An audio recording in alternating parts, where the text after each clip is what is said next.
Route 30 podcast. It's the two-time NBA champion, yours truly, Norris Cole. And we have a special guest today. We got the sniper in the building, John Jenkins. Vanderbilt All-American, holds SEC records for three-point shooting, drafted into the NBA, and currently my teammate here with Team USA, which we're going to get into, right? Of course. Exactly. So before we get into it, make sure y'all subscribe to Route30podcast.com. We're on all platforms, Apple Podcasts, Spotify, Amazon Music, YouTube. If you want to know the channel on YouTube, it's going to be right there at the bottom of your screen. If you want to know where to find us on Instagram, it's going to be right there at the bottom of your screen, _Route30 on Instagram. All right, let's get into it, John. So, you wasn't here for the last episode. We was getting into the pillars. Route 30, what it means. It means sacrifice, give back, inspire. And so, we talked about sacrifice the last time. And because you're a special guest, we're not going to move to the give back part. We're going to talk to you about what have you had to sacrifice in order to get to this point. Let the people know where you from, give them a little background about yourself, and let them know how many years pro so the audience can know who you are. Yeah, man. First of all, before I start, thanks for having me. Yes, sir. We've been doing this, me and Norris know each other for over a decade, so you told me about this last year, and so you're on the ground running, so I'm proud of you, bro. Appreciate it, brother. I'm from Nashville, Tennessee, 615. And Shout out to the 615. Yep. I went to Vanderbilt for college. It's my 13th year. Yes, sir. 13th year coming up. Right now, I'm at USA Basketball with Norris. Last year, we played with the Ignite together, which was a great time. But sacrifice, man. For me to sacrifice, it was a lot because I'm from a small town. Nothing was ever given to me, so I knew if I wanted to one day reach my dreams, I was going to have to work hard. And for me, it was just countless days, countless nights, countless hours in the gym, perfecting my craft, seeking out the best competition in the city. When I did start playing AAU, it was all about, going at the best. Hold on, we can't skip that point. Okay. You said seeking out competition. Talk about that, because sometimes it seems like today, a lot of young guys ask me, man, how did you get to that level? That competitive aspect. You didn't just want to play against sorry competition or mediocre. You were seeking out the best. Explain that a little bit, that mindset about seeking out the competition. I was just always curious. When we was coming up, it was not much social media. We had a couple magazines that would let you know who was top in each state or each city. Mm-hmm. I would read, and I just figured that the guys in California, New York, all those guys were the best. Being from a small town in Tennessee, I knew that it was more out there for me. And when I did get a chance to play against those guys, I had to make sure I was ready, man. Because I knew if I wasn't ready, they would probably go and embarrass me. So you did a lot of embarrassing, John. We're going to get into that. Yeah. This guy did a lot of embarrassing. Go ahead. I was seeking out because I didn't want to show up to them and not ready and not prepared. So I wanted to catch them slipping, being from a small town and being unknown. Mm-hmm. I wanted to catch them slipping and then make my name off of that. So, it was, for me, the hard work and all that stuff is who I was, but, it also got me to where I'm at today, so. That's why me and John connected, because he's from a small city, I'm from a small city, and both of us was looking for more. That's one of the things that, brought us together. Remember in college, we went to that elite summer camp together. I want to talk about that for sure. And so, for my team at Cleveland State, obviously I was a heavy scorer. I was an assister, but I was a heavy scorer. But when I played with other elite players, I could really work on my point guard skills. And what did I ask you, John, when I first seen you? The first time I met Norris, I'm probably a sophomore in college. I'm a junior. He's a junior. We're with all these top guys in Chicago with Tim Grover, basketball, like a college camp. I have no idea what I'm getting myself into. I'm just showing up. Mm-hmm. I meet Norris. The first thing he says to me is, when I pass you the ball, how you want me to throw it to you? You want me to catch on the laces? You want no laces? I'm like, I just throw the ball. I don't know. But I never had anybody ask me that before. He was so detailed with how he wanted to pass the ball. And I was like, man, this is what elite is like, because I've been coming up all these years and no point guard has ever asked me how I like to catch the ball. So I thought that was pretty cool. So. First of all, he really don't care, but he like it with the laces. If he catch it with the laces, it's strapped up shawty. It's going right in the basket. So, am I lying or no? Yeah, you're right. Okay, you're right. Yes, sir. Yeah. So, talk about you was seeking out the competition. But let's get back to the sacrifice part, because I'm from Ohio. You're from Tennessee. And what you guys are going to realize is there's a lot of common ground when it comes to sacrificing. It doesn't matter where you're from. It doesn't matter your background. When it comes to hard work, when it comes to the Route 30 way, which is the route to being a champion, there's common ground. And so what you're going to hear from John, he's going to explain some of the things that he sacrificed. And you can compare to the last episode to what I sacrificed and what Scotty B sacrificed. He's going to explain that to you. So explain some of the detailed things that you sacrificed in high school before you even made it to college. Talk about some of your regiments, how you eat, how you sleep, how you competed. Yeah. Essentially everything. Sacrifice everything. In order to be the best, I knew I had to give up a lot of stuff that most kids my age were doing. What you give up? No parties, no drinking. Never had a drink in my life. Never smoked in my life. The diet came later, but I kind of had an idea of that I couldn't eat sweets. I couldn't eat junk food. I had to go to bed on time. I had to limit the video games. Limit. He said limit. Yeah, so you ain't got to give up the video games, yo. Yeah, because at the end of the day, like, you Still are gotta have resting fun. while you're doing it. Like, you gotta, have a balance at the end of the day. But my balance was more so on the work end than it was everything else. So that's the imbalance. Yep. Imbalance, no the balance. balance imbalance. But yeah, I sacrificed everything, man. I mean, I didn't have a normal, high school kid life. I don't think I went to any parties in high school, especially. I didn't stay out late. So is it safe to say you was totally committed to the game? Because some people don't really know what they want to do. It sounds like you knew exactly what you wanted to do and you locked in on that early. I knew what I wanted to do by the time I got to high school, for sure. Ninth grade, I knew exactly what I wanted, and I had an idea how I wanted to get it. But, as time went on, I figured out different ways to be creative and smart. And, obviously, when we were in high school, we probably overworked, now looking back at it. But that's what it took, man. We didn't know any better. Wasn't much player development going on, but I knew that if I stayed in the gym, didn't do all the crazy stuff that other kids in my class were doing, and just outworked and stayed faithful to that, then everything would be all right. Along your journey, while you were sacrificing, did you ever feel like you were sacrificing too much, as if it wasn't worth it? I don't think I ever felt that way. I guess I was a little fearful that I would do all this sacrificing and it wouldn't all work out the way I wanted it to, or the opportunity wouldn't present itself, or I wouldn't be able to be seen the right way, because not many scouts and stuff was coming to my city or my state to watch certain guys. So Right. I guess a little fear in the back of my mind was that I was doing this work and not knowing what was going to happen. But that's what faith comes from. So I had to have faith that everything that I was doing, all the sacrifice that I was doing, was going to pay off eventually. Okay. So where did your family come into play with that? As far as helping, guiding you as you were sacrificing, what role did they play in you as you go from high school, as you transition from your high school career? Matter of fact, before we go there, let them know what your numbers was looking like in high school, bro. Let them know what your numbers was looking like, so they know that this is not no exaggeration. Let them know what your numbers was looking like. My last year in high school, I was the leading scorer in the country. I averaged 42 points a game. So no exaggeration, y'all. Yeah. So when he say he was getting busy, he was getting busy out there. Yeah, I don't know what I am in the state all the time, but I had an injury my junior year. I missed half the year, but I think I'm still top 5 or top 8. So there's a lot of young guys coming up that I see that might get my all points record, but as far as season record, I don't think anybody's gotten close to it yet. 42 points a game. That's a lot of PPG. Yeah. That means you had a lot of attempts. Yeah, I had a lot of attempts now. But what's crazy is, like, I went back home recently and talked to my high school coach and all my friends and my teammates, and man, they wanted me to score 40 more than I wanted it.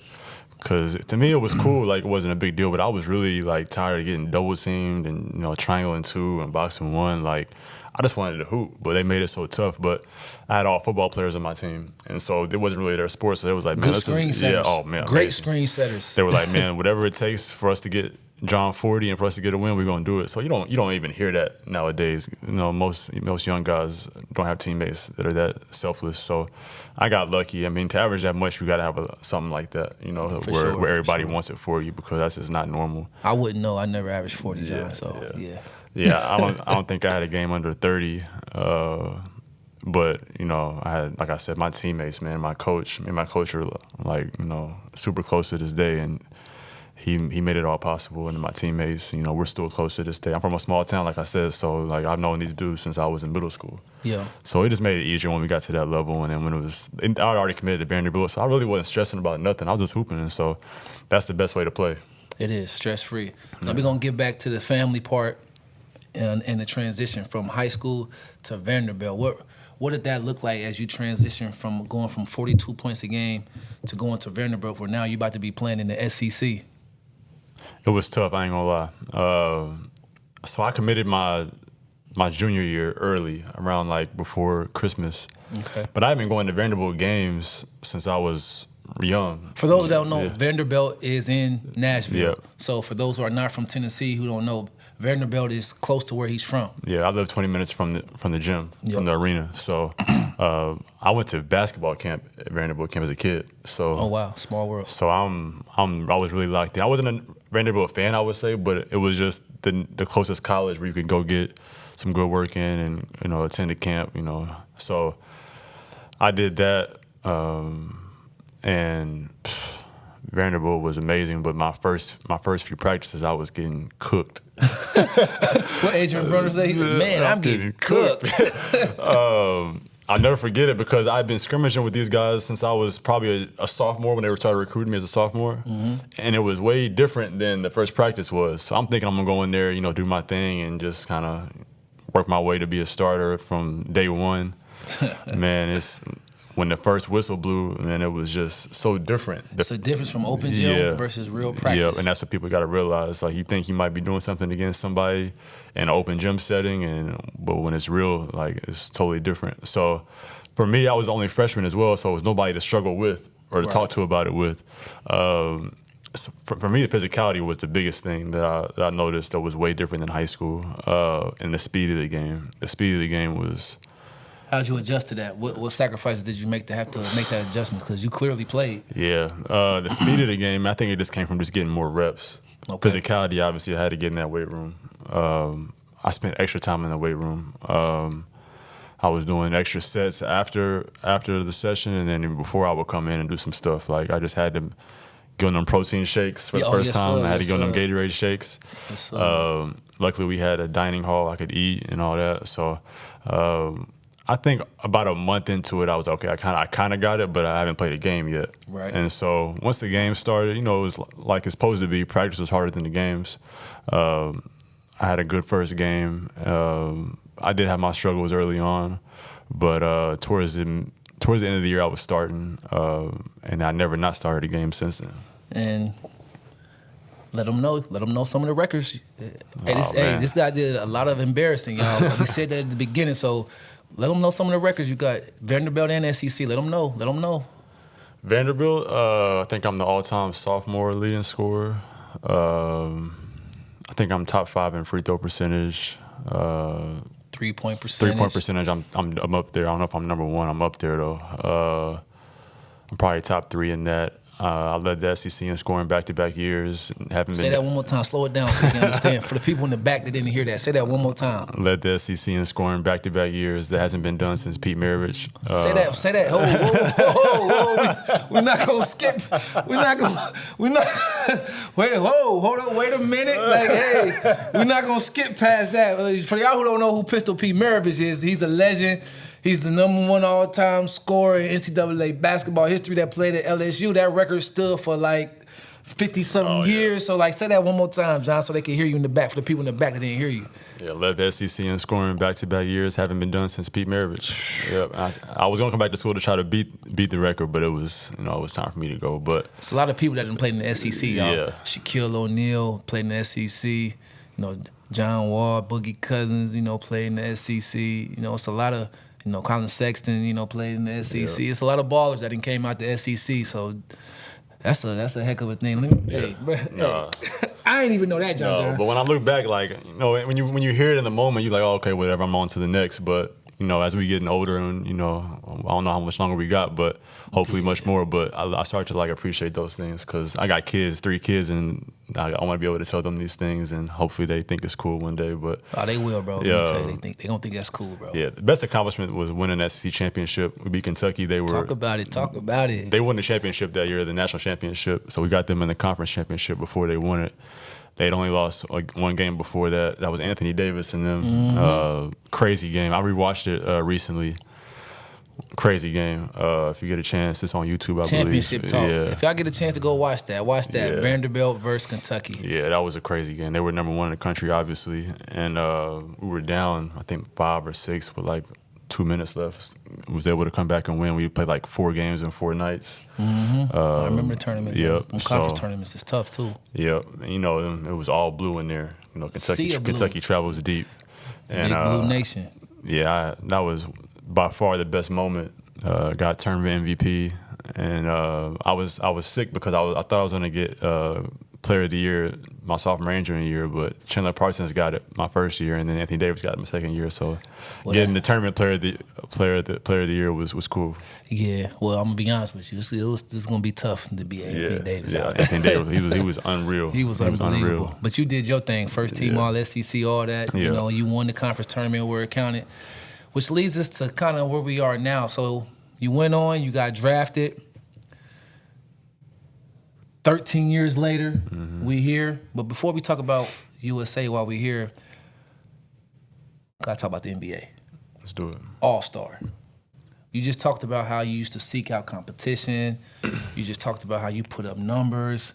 But sometimes, you get a break sometime in the season as a pro, and you have All-Star, and you have fans and things of that nature, and you want to put on for the fans.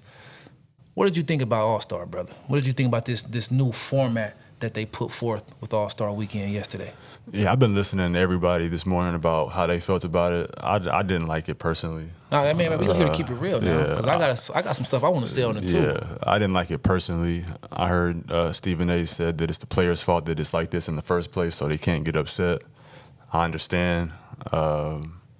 Well, what do you feel about it? What do you exactly? I didn't like it because it? it's only 40 points, and I don't know how long the games lasted. It might have been only 10-minute games, and then I just didn't like how the Rising Stars was in it. I've never even they have their own night for a reason. Yeah, and let's talk about it. You got to earn your right to be on All-Star night. To play on Sunday should be something that's extremely sacred and earned, and those guys earned to play on Saturday, and hopefully they earned to play on Sunday one day, but. For that night, it needed to be just for the All-Stars.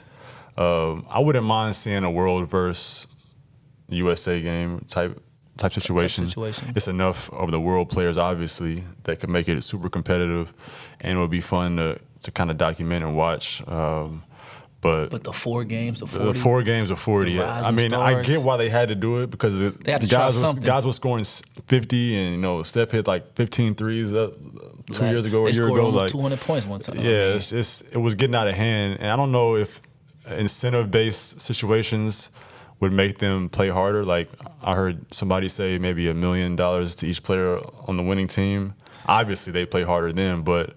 Then you got people saying that you already make most of those guys are the max players. Already max players making 50 a year, 30, 40 a year. million already. So it's they're in a tough situation, man. Draymond was really dogging it the whole. I heard Draymond all over it. I mean, he hated it, and I didn't like it.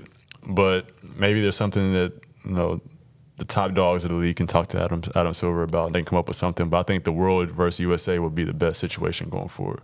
Yeah. So. I hear you on that. You said it the nice way. I didn't like it at all. Yeah. I didn't like it. It was cool for the little 10-minute game that it was, but as far as it being a consistent thing, I didn't like it. It is the players' fault for not playing right, but I think these new young wave of players are going to bring it back. Wemby, as you can see, was out there playing hard. He was playing hard. And some of the other young All-Stars, they was out there getting after it. Even Kyrie, he was getting after it. He had matched energy, whatever the energy is. He's the type of player, he had matched whatever energy. But we got to be more competitive, fellas. It's just pickup. I mean, in the summertime, guys are out of shape and they play harder. Yeah. So we can't say we worried about getting hurt because we ain't worried about getting hurt when we out of shape playing in the summer pickup. So we in the season, you in prime time shape. Yep. So it's just a little pickup, and the league not asking you to play like the playoffs. They just asking you to give the fans a good show. And every era of player has done it. They ain't have the technology. They ain't have the Normatec and all that back in the day. And they still played all 82 games and played hard in the All-Star game. You know, not crazy hard where you're going to hurt each other, but you play hard just to give the fans a good show. Yeah. And that's all we asking for. And the league can't just keep letting it happen. No, it can't. So they had to try something. But I didn't like it. And like you said, the young guys getting to play on Sunday, we're getting out of control. You got to earn Sunday. You got to earn Sunday, bro. What was the last year that we've had a great All-Star game? Bro. I mean, I can think of is the it the Kobe year? Kobe guarding LeBron. Kobe, yep. Then we blocked the shot and all that. I remember that vaguely. I don't know after that, like, how many times have we said, man, that was a great All-Star weekend? Well, All-Star game, the weekend is a whole different topic, but All-Star game. I don't know, bro. Because after that, it started to get a little out of hand. It might take an alpha like that, like an Anthony Edwards maybe next year to pick up somebody full court or to start talking trash for somebody to start playing hard. I don't know what it's going to take, but, it's been a minute since we've had a game where it was straight competition, or at least to the third and fourth quarter. Maybe not the early on. Early on, usually for the lobs and stuff, but then you can kind of feel the shift happen where they start playing harder. We haven't seen that in a while. Well, I'm looking forward to getting back to that. I think these young stars will get back to it. Like I said, I know Wemby. He not playing around. I mean, I read an article just before I came in here that he brought the whole staff of San Antonio to warm him up and get him ready for those games. He brought a massage therapist. He brought his physio. He brought his strength conditioning coach, all for that one game. So he's not playing around. So we got him for at least 15 more years of doing it the right way.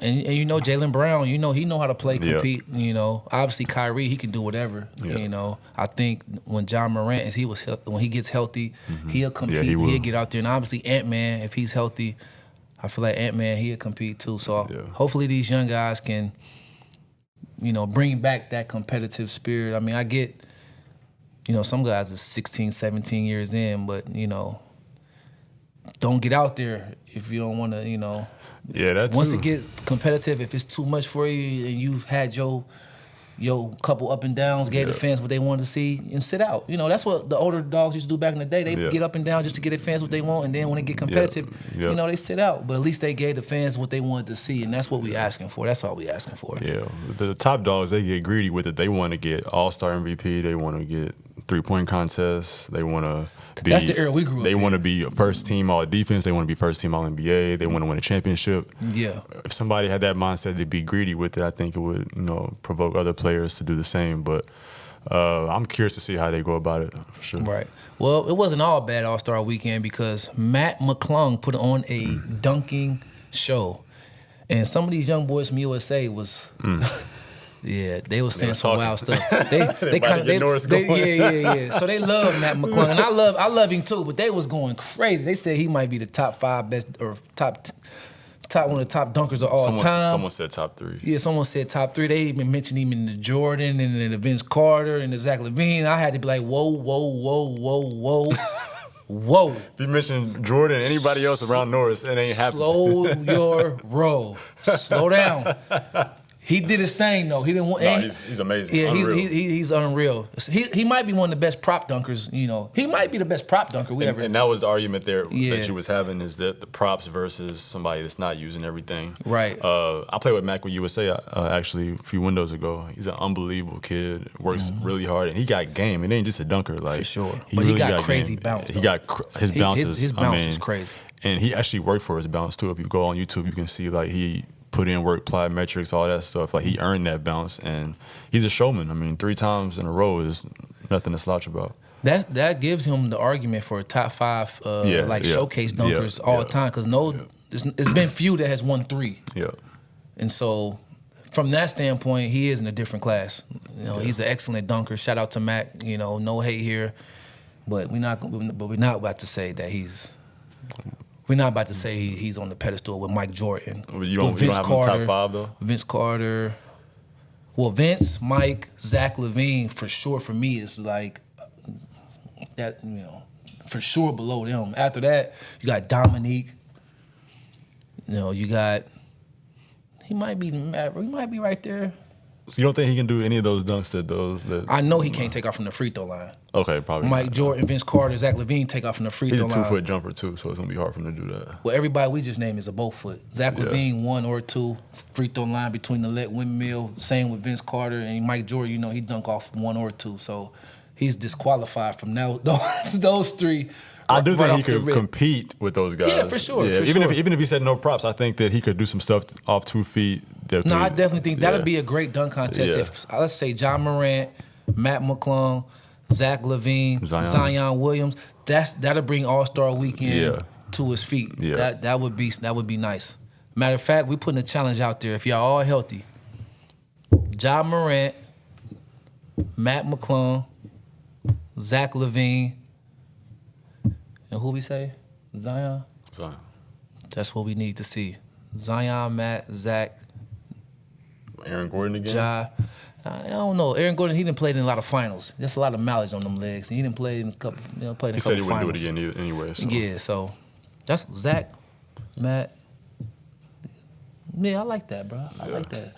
Zion. Ja. It kind of starts with that. I mean, I a like three-point that. contest is one thing, but then the weekend starts with that. Like, Yeah, that's that's the highlight. People were really excited about seeing that, and even when Blake Griffin was doing it, it was fun, man. And Mac is bringing it back single-handedly. Leave the comments on YouTube. Leave the comments. Let us know, is Matt McClung top 5 all-time dunk contest? Because he haven't played enough games for the NBA. But, like, is he a top 5 dunk contest NBA dunker of all times? Let us know in the comments. I think 3 of them might put him in there, man. Yeah, I think if he comes back for a 4th one, they got to pay him a ridiculous amount of money just to show up. Just to show up. Because, I mean, it's a lot. Mm-hmm. So... I'm with you on that. Curious to see. I mean, I'm sure he'll do it, especially if those guys do it. I mean, you got to. Yeah, let's transition now to USA while we here. We talk about sacrificing. This is all-star break for a lot of people. This is a time for guys to get a few days to refresh their body. Obviously, our season hasn't started yet, But let's talk about why we here, USA, FIBA AmeriCup qualifiers. What made you want to join the team, 1? And 2, talk about a little bit your USA experience and what brings you to Team USA. For me, man, I've been playing USA basketball since I was in college, World University Games, 2011, I believe. Man, that happened right after I graduated. Yeah, we could have been on teams then. That was a lot of fun. I was in China. I played with Draymond Green, Ray McCollum, a lot of good guys. But for me, Sean Ford, man, he's the reason why I always come back. Shout out to Sean Ford, Sean man. Ford is the best. I don't even know his official title, but what he's done with USA basketball, he's Hall of Famer just off that. Not even just at the Olympic level, World Cup, but at the grassroots level. Mm-hmm. He set the tone for the whole organization. He's just amazing. But when I get the call from him, and if I can't show up, I'm hurt. That I got to say no. Like it's that point. So I've rarely ever said no. I've played about 6 or 7 windows. I've done Olympic select team. I've done World Cup select team, and each time is just the best experience. But the best thing for me is to play these away games.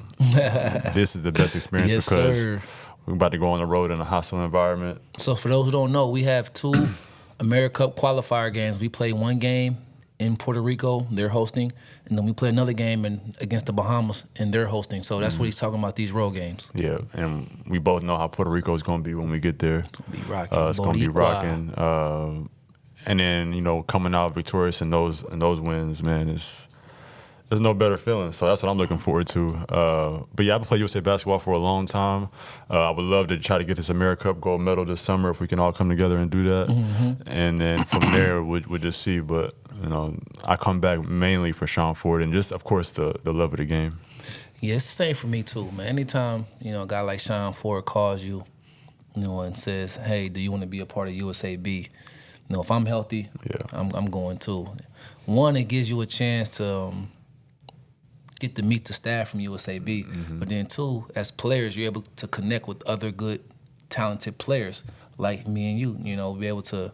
This game of basketball brings a lot of people together. Yeah. And to you young players out there, even the older players, but specifically you young players, when you get an opportunity, you want to take those opportunities. You don't want to say, no, I'm good. No, you want to take these opportunities because you never know who you're going to meet.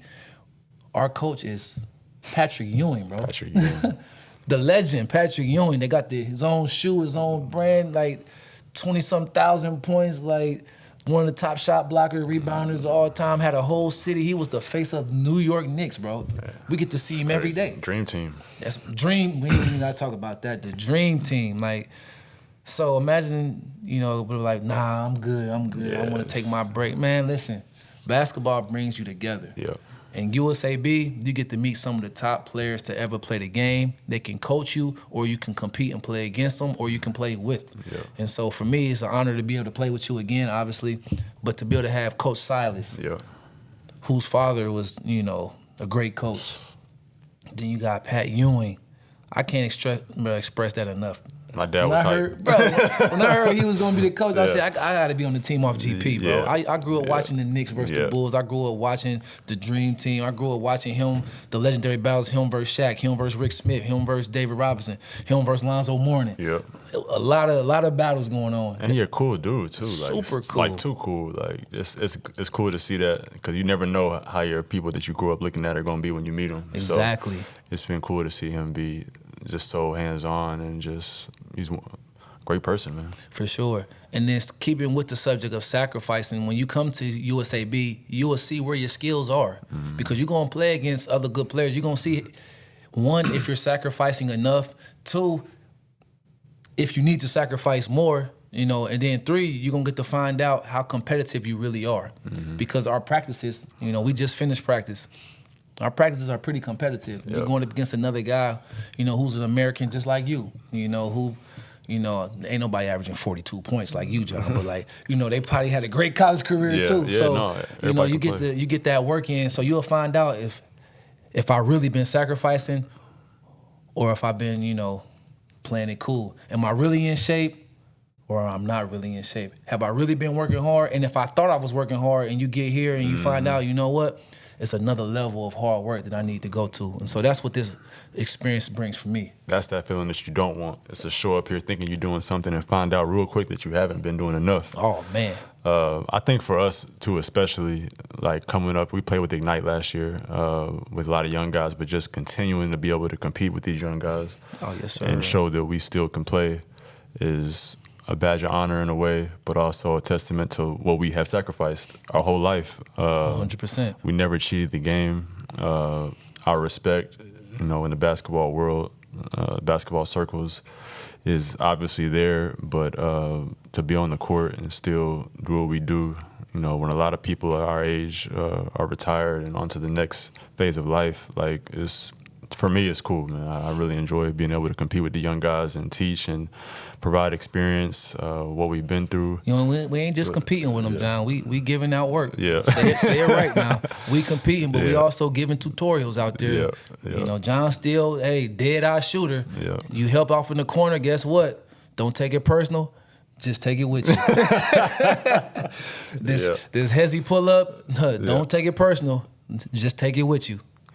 Yeah, no, it's cool, man. So I'm ready to go out there and compete. We've been beating up on each other for the past 3 days, and now it's time to go out there and do it to somebody else. Absolutely. And walk out victorious, have a good night in Puerto Rico, and go on to the Bahamas. Absolutely. And on that note, I just want to say, once again, formally, me and John and the Route 30 team, the Route 30 crew, we want to say thank you to USAB, USA Basketball, for allowing us to film here, at our training camp. We want to say thank you to the coaches. Thank you to the staff. Thank you to, our teammates for, having this platform and being able to go out there and represent our country. It's a badge of honor. And it also goes along with, what we believe with the Route 30 way. The Route 30 way, we believe in sacrificing, we believe in giving back, and we believe in inspiring. And John is the guy who has inspired me. Hopefully I've been able to inspire him in some sort of way. And we both want to be able to inspire the world through the game of basketball. I have 14 years in. He has 13 years in. So obviously the sacrifices me and him have made, we've had some success in this game and we've done some things right. And it's great to be able to share a platform with them. And as we conclude, we want to give a shout out to my co-host, Scotty B. He's under the weather right now. But Scotty B, we ain't forget about you, brother. Make sure you get healthy. Make sure you bring that energy. I know you'll be back. Shout out to Scotty B. Make sure you get well. And for everyone else out there, make sure y'all get the gear. Y'all see it. It's fire. Make sure y'all get the gear. You got Route30Consulting.com. On Instagram, you got _Route30 with the link. You got www.Route30Podcast. We're on all platforms. You can find the clothes, the gear on all platforms. On another episode, I want to say thank you. Make sure y'all sacrifice, get back inspired. Route 30 Podcast, and we out. Special edition. We got some questions we got to ask. You know, we got pros in the building. Who's the best player of all time? And who's your favorite player of all time if it's not the same person? Best player of all time is Michael Jordan. Favorite player of all time is Kobe Bryant. Okay. I like it. Yeah. I like it. The cameraman likes that too. And depending on when you ask me, though, I might say Kobe the best player. Depending on when you ask me. John. Depending on what highlights I watched that day, I might say, man. You too close to me right now to be talking like that. Stay with the first one you said. You sounded all right. I know yours is both, so can you elaborate why? Why Michael Jordan is the best all time and he's my favorite all time? Yeah, for me, so there's a few different reasons why. Just the basketball portion, I mean, he had no weaknesses in his game. He dominated his competition. You know, he didn't give them no hope. You know, once he smelt the blood in the water, he didn't give anybody any hope. And then the style in which he played, to this day, there's been nobody to play like him. If you just watch him play from 1984 to 1993, then again when he came back and retired and watched him all the way through, there's no one that's just the style of how he played. No one plays like Mike, even today. And then his skill set, you know, obviously you got the pivots in the post, the head fakes. He got the, you know, off the dribble, pull up, finish left hand, finish right hand. I mean, if you look at his percentages on the court, you know, there's no weak area for him on the court. And then obviously he's a dog. You know, he's 6. When he get to the promised land, he's gonna get there and he's gonna win. And so, and then we also got the shoes and the alter ego. That part. I mean, that's a no-brainer. It's kids that has never seen him play, and they are begging mama to buy them shoes. Like, what player can do that? What player can go to a company that was not number one, was not the top company? Matter of fact, they were struggling. Nike was struggling back then. Yep. And with one player, you become the best shoe company in the world. Till today. It'd be like as if a player got drafted and went to Route 30 Shoe Company. And then that player made Route 30 Shoe Company the number one shoe company in the world. Who can do that? Nobody's ever been able to do it.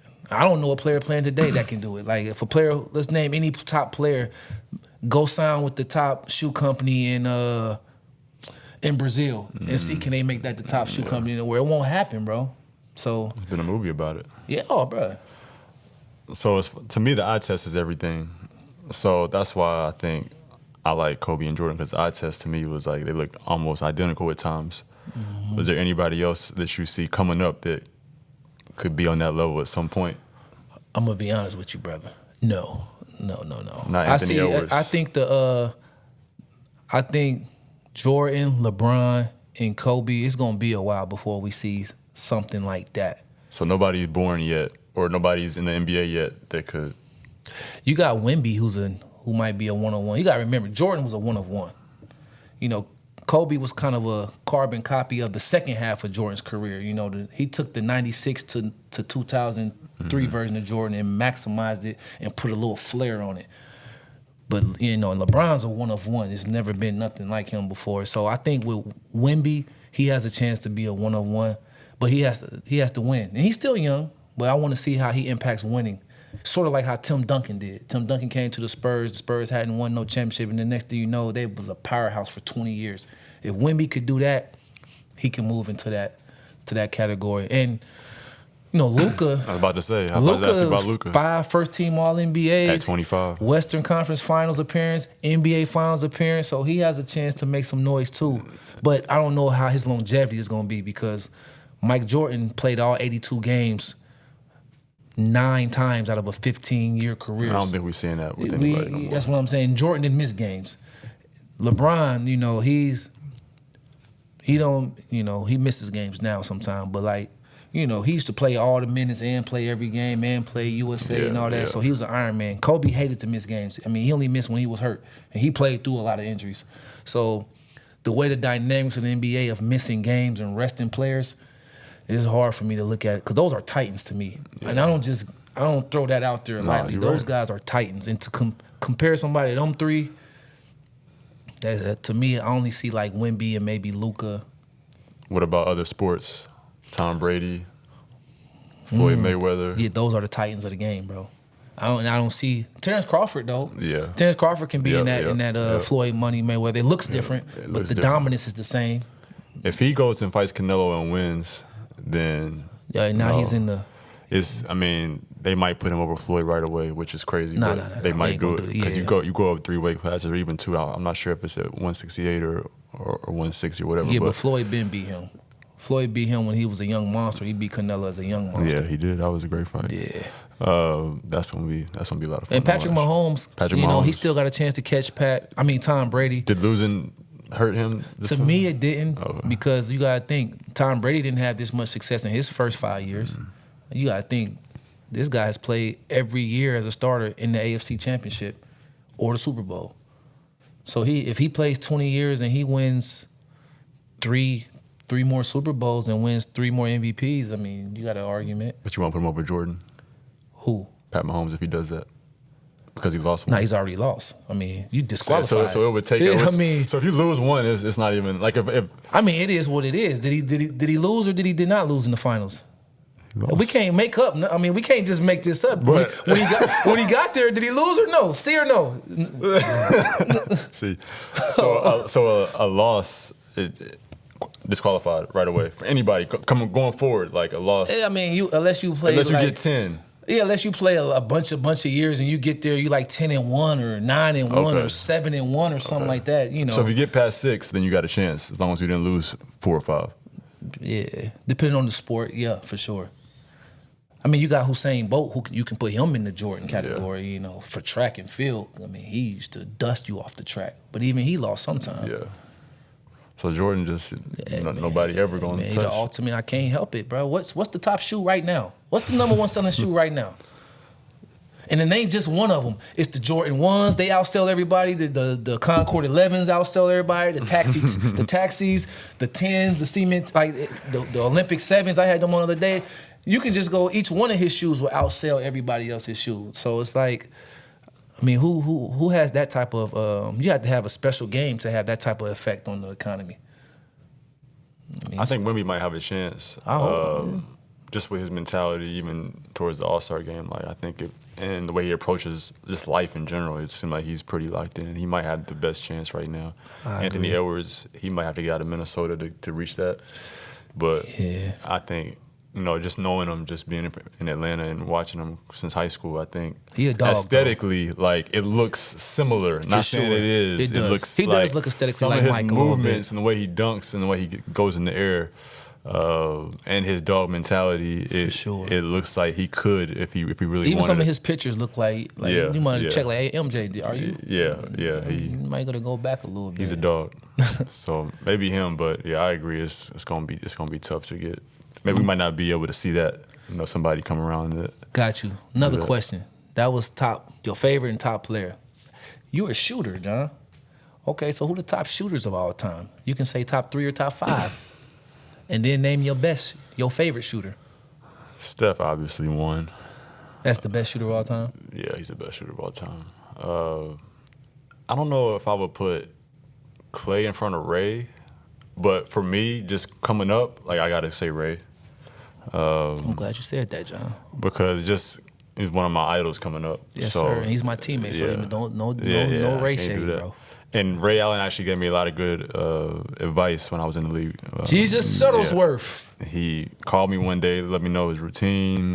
Before we played you guys one game, we sat down before the game and talked. Like, he was an amazing person. Kyle Korver, obviously, my teammate. Showed me the ropes. He's a sniper for sure. His sacrifice and what he does for his jump shot was amazing to see every day. JJ Redick. That's 5. Okay. Did I give you 5 already? Yeah, that was. So I wanted to say, might have been six. I wanted to say Larry Bird. You said. I'm about to say, bro. I'm I wanted to gonna say get on Larry you though. I'm Bird. gonna get on you about that. Don't worry. I'm gonna get on you about that. But you said Steph, Ray, Clay, Cal Korver, and JJ Redick. JJ Redick. Yeah. Okay, no, that ain't bad. I would go. This is hard for me, bro, because I really think that Steph is the best shooter, but I think Larry Bird is probably the best pure shooter of all time, bro. From anywhere, like. But Steph got the record, so I'm gonna, Steph. Then I'm gonna say Larry Bird is second all time. Larry Bird, born the same year as Steph in the same NBA era. Does he have the record instead of Steph? I don't know if he's gonna have the record because he's not gonna shoot as many threes. Because Larry Bird wasn't just a 3-point shooter. Larry Bird had that mid post work. He had that block work. He had that transition work. So I don't know if he would have the record, but when it comes to like percentage shooting and stuff like I think that, he'd be more efficient. I think Larry Bird, and clutch shooting too. Larry Bird, after Michael Jordan, I'm picking Larry Bird to shoot the game-winning shot every time. So I'm going Steph, Larry. Got to go with my man Ray. Ray helped us win a chip. And then we got. It's hard not to pick Klay Thompson, bro. Because if you go look at his stuff, it's like, and the shots that he hits, like clutch factor. He has 2 records that may never be broken. The most points in a quarter. Yeah, was it 32? 37. And then he got the 69 points in 29 minutes or something like that on 11 dribbles. So he was just catching his heat check is the best of all time. Yeah, his heat check is the best of all time. Nobody, he just don't miss when he gets hot. So Klay Thompson. And then that fifth one is tough because you got Steve Nash was a great shooter, bro. Kevin Durant, Kyrie Irving, them dudes is 50, 40, 90 guys. Man, yes. And so I'm going to say Steve Nash. He didn't shoot for volume, but when you talk about pure shooting, if you ever watch him shoot, he don't miss, and he shoot all net, bro. 50, 40, 90 at that size, too. Yes. Twice, right? Yes, bro. Yeah. So I'm going with Steph, Larry Bird, Ray Allen, Klay Thompson, and Steve Nash. But the guys you named, though, Cal Korver was a sniper, bro. Yeah. And Mike Miller. James Jones. Imagine Mike Miller, James Jones, and Ray Allen shooting every day. I got to see some of the best 3-point shooting regiments you ever seen. You could write a book about your Heat experience. Bro. And they all had 3 different regiments. That's the thing. Yeah. And then they kind of, when we was on the team together, they would join in and do each other's regiment, so it was the coolest thing ever. But it seemed like Ray was like, I think I took more of his on because he's like first at the gym. Yes. He's going to do his conditioning, shooting. He's going to make sure he's Ray runs doing his on the extra treadmill, running. bro. Yeah. He's going to do that. I'm starting to become more off that as I get older, but he is the one that made me realize you have to put in that kind of work to succeed at this level as a shooter. So yes. But yeah, you're right. I played with a lot of shooters. Anthony Morrow was different than Kyle Korver. Man, Roger Mason. Those guys' routines are everybody's so different, and so you can only just take what works best for you. But being around those guys, I was around Kevin Durant here at the Olympic qualifiers or the Olympic select team, and his routine is crazy. I've never seen somebody go game speed like that for 20 minutes straight and just make every shot, switch every shot. That's part of the sacrifice, bro. That's why he's Durantula. And this is how you work too. Like it's easy money. People talk about hard work, but like it's a way of working that translates. Well, that's the difference from pro and amateur, and then that's the difference from pro to all pro, and then all pro to all time great. That's the difference. Everyone's putting in some work. Then you got the detail work. And then you got the work where you work so hard where you can't even do it wrong. Like Steph and KD, they can't do wrong footwork if they try. It's like so programmed. We've had conversations about this. Like, it's no excuse not to be great in this generation now because all the stuff that we wish we would have saw on YouTube and all that is now available to everybody. It's one click away. So you can go online and type in Steph Curry's shooting workouts, and you can see his workouts from probably 2009 and on. Right. Or and you can just go on Synergy and break down every one of KD's mid posts. Going left. Every one of LeBron's, pull up threes or post up. Every one of Steph Curry's catch and shoot. You can go look that up right now on YouTube or Synergy and watch everyone from the start of their career, bro. It's almost like it's too accessible for people to really buy into it because it just... but it looks sweet when you look it up, but then when you get in that gym and you do it and then your legs start burning. And then your lungs start getting hot. They like, man, they do this every day? Yeah, every day, 2-3 times a day. To maintain that every day with the same discipline that's what separates everybody. Okay. You got some pretty good knowledge, man. I'm glad you ain't say no wild stuff, man. I'm glad you ain't say no wild stuff. No, I feel like I'm missing a shooter, but I don't know who I'm missing. But I'm cool with my 5. Cool. One last one. Best college performance you ever seen? Live or just seen or heard of?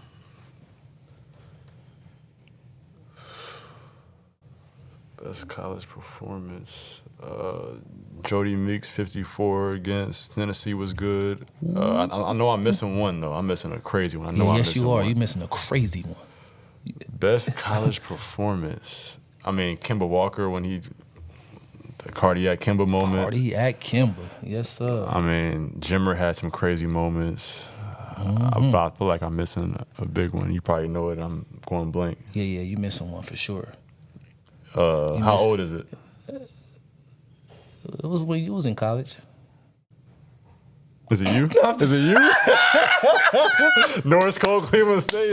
What's that, 30, 20, and 20? Yo, shout out to the 40-20 club. You know what I mean? I'm not in that one. Nah, but I appreciate you, John, bro. Yeah. Yep. Sacrifice, Get Back Inspired, special edition questions for the pro.